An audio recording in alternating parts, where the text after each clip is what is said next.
ముకుంద జ్యువెలరీలో వడ్డానం Mela October 4th నుంచి 12th వరకు ఫ్లాట్ 9.99% VA ఆఫర్ మీకోసం. నమస్తే రమ్మగారు. నమస్తే జయ. కథా సరిసాగరంలో మనం సిరీస్ చెప్పుకుంటున్నాం. లాస్ట్ భాగంలో ఉన్నట్లున్నాం, అంతేనా రమ్మగారు? శక్తివేగుడి కథ. శక్తివేగుడి కథ. బిందురేఖని పెళ్లి చేసుకున్నాడు. బిందుమతిని అక్కడ పక్కన పెట్టాడు. ఇప్పుడు మళ్ళీ బిందురేఖ పెట్టలా, ఆవిడతోటి కాపురం ఉంది, ఈవిడతోటి కాపురం ఉంది. బిందురేఖని తెచ్చుకున్నాడు. భార్యకి తెలియజేశాడు, ఇట్లా బిందురేఖని తీసుకొచ్చానని చెప్పింది కదా. బిందురేఖని తెచ్చానని, వివాహం చేసుకుంటున్నానని. అంటే ఆ రోజులో బహుభార్యాత్వం, దక్షిణ నాయకత్వం ఏమి తప్పులేదు. సరే ఊరుకుంది. కొన్నాళ్ళకి ఈ బిందురేఖ గర్భవతి అయింది. ముందున్న బిందుమతికి ఏం అవల, ఆవిడ బాగానే ఉంది. ఈ అమ్మాయి కొద్దిగా నెలలు ఎక్కినాయి. 8వ మాసం వచ్చింది.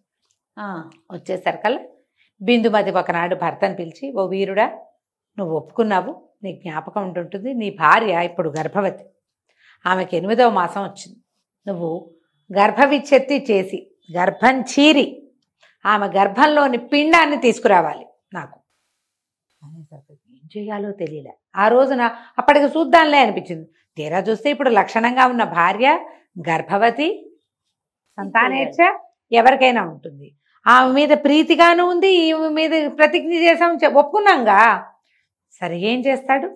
యాతన పడుతూ ఏం చేయాలో తెలియక ఖిన్న వదనంతో బిక్కమొహం వేసుకొని భార్య దగ్గరికి వెళ్ళాడు, ఆ బిందురేఖ దగ్గరికి. ఆమె అడిగింది, ఎందుకు నాథ ఇట్లా ఉన్నావు, ఖిన్నంగా ఉన్నావు, ఏం బాధపడుతున్నావు ఏమిటి అంటే, ఇప్పుడు ఇతను చెప్పాడు, పూర్వం నా ప్రథమ భార్యతోటి ఇలాంటి ఒక ప్రతిజ్ఞ చేశాను, ఆ సమయం ఆసన్నమైంది, వెళ్ళి ఈ పని చేసుకురమ్మని నన్ను బలవంత పెట్టింది, ఆమె కోసమని ఈ పని చేయటానికి వచ్చానంటే ఈ అమ్మాయింది, చేయవలసిన కార్యం చేయక తప్పదు, జీవితంలో ఇలాంటివి చేయాల్సి వస్తుంది అని పూర్వకాలంలో ఇలాంటి ఒక కథ జరిగింది అని చెప్పి ఒక కథ చెప్పింది ఇతనికి. స్వభార్య పిండమే తీసుకెళ్ళి ఇవ్వాల్సి వచ్చింది తన గురువుకి. ఒక శిష్యుడు తన వల్ల కలిగిన శిశువే తన భార్య గర్భమే ఛేదించి శిశువుని పట్టుకెళ్తే వాడు ఒక పూజ చేసి ఆ పిండాన్ని వాడు భక్షించి వాడు విద్యాధరుడయ్యాడు. అమోఘమైన వరాలు వస్తాయి ఇలాంటి వాటి వల్ల, ఇలాంటి తీవ్రమైన ప్రయోగాల వల్ల.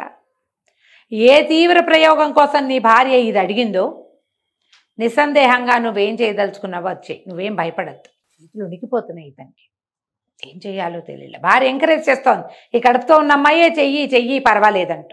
బాగా ఆలోచించి సరేనని చురిక తీసాడు. చురిక తీసి ఆ అమ్మాయి పడుకునుంటే గర్భాన్ని ఛేదించేసరికల్లా ఛేదించి ఆ లోపలున్న పిండాన్ని శిశువుని తీసేసరికి ఆ పిండం కత్తిలాగా మారిపోయింది అతని చేతిలోకి.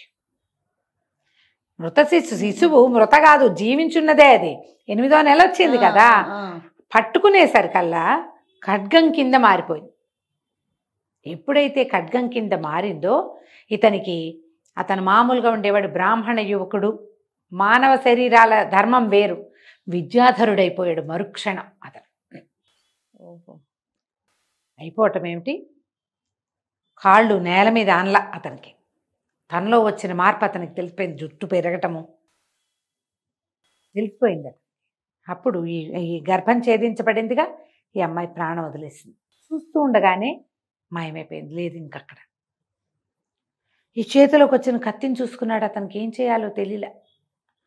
ఆమె దగ్గరికి వెళ్ళాలి, పిండం తీసుకురమ్మంది, ఇదేమో కత్తి అయింది, తనకేమిటో అయ్యింది, ఈ అమ్మాయి ఏమో చచ్చిపోయింది.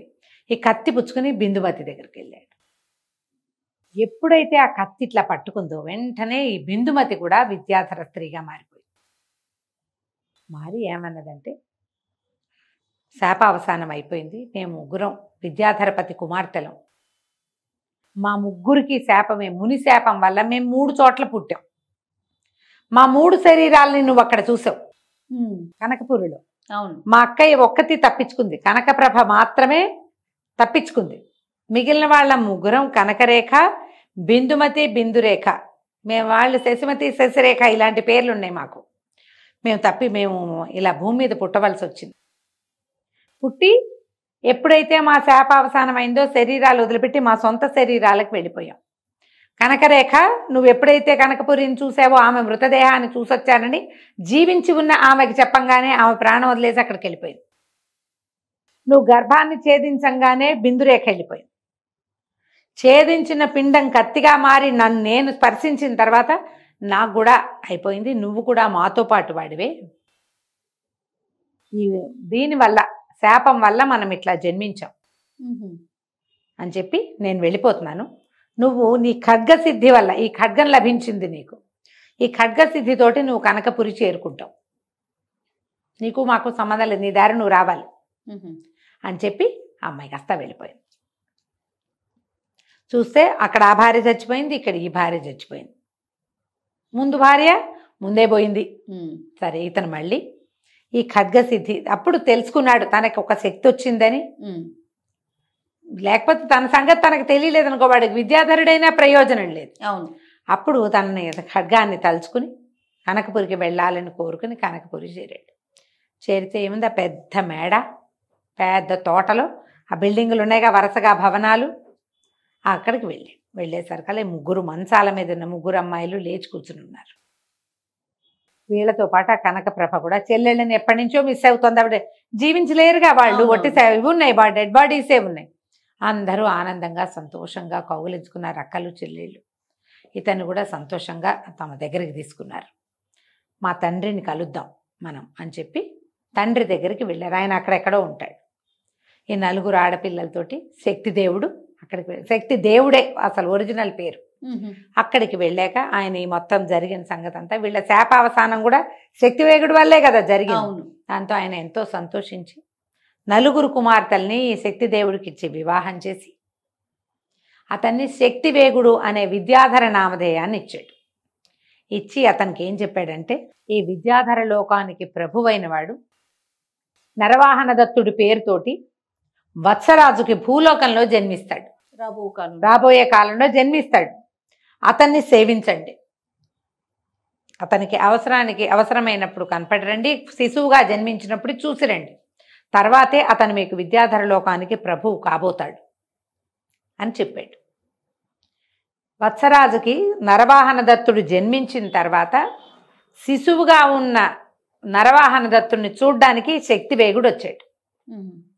వచ్చి తన కథ అంతా, నేను ఫలానా వాణ్ణి అని, మేము ఇట్లా విద్యాధరుని, నా భార్యలు నలుగురు విద్యాధర కన్యకలే, మేము ఆ లోకంలో ఉండేవాళ్ళం, వీరిని చూడ్డానికి మాకు ప్రభువు కాబోతున్నటువంటి ఈ నవజాత శిశువుని చూడ్డానికి వచ్చాను నేనని చెప్పి ఈ కథ అంతా వత్సరాజు, యోగంధరాయుడు వాళ్ళందరూ కూర్చుని ఉండగా ఈ స్టోరీ అంతా అతను చెప్పాడు.